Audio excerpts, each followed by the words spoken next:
আসলে আসলে আমরা যে জায়গাগুলো আপনাকে ঘুরে দেখাচ্ছি সেইখানে আসলে বাচ্চাদেরকে নিয়ে এসে একটা ফ্যামিলি ট্যুর দেওয়া, মানে অল্প বাজেটে একটা খুব সুন্দর মানে মনোমুগ্ধকর একটা পরিবেশ, খুব সুন্দর একটা জায়গা এখানে, মানে মানে অসম্ভব সুন্দর একটা জায়গা। তো এখানে না গেলে না ঘুরলে আসলে বোঝা সম্ভব না। তো ভিডিও দেখে অনেকে হয়তো বুঝতে পারবেন যে জায়গাটা আসলে কতটা সুন্দর, আর গেলে তো বুঝেন ইনশাল্লাহ অনেক অনেক সুন্দর। এখানে একটা সাবধানমূলক ঘোষণা রয়েছে, তো এখানে সাইনবোর্ডও দিয়ে দেওয়া হয়েছে। তো বর্ষাকাল যখন চলে যাবে তো এখানে অনেক বড় একটা বালির চর হয়। তো এখানে এই রাসেলস ভাইপারের একটু উপদ্রব থাকতে পারে, যার কারণে এখানে কিছু তো চরে ঘুরতে আসলে অবশ্যই একটু সাবধানে চলার চেষ্টা করবেন ইনশাল্লাহ। এই সুন্দর জায়গাটা ঠিকানা আমি দিয়ে দিচ্ছি। এই জায়গাটা হচ্ছে মানিকগঞ্জ হরিরামপুর থানা। জায়গাটার নাম হচ্ছে কালীঘাট।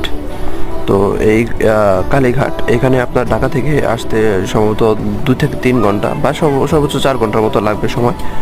আর যদি এখানে আসেন আপনার প্রাইভেট বা নিজস্ব প্রাইভেট বা অথবা বাইক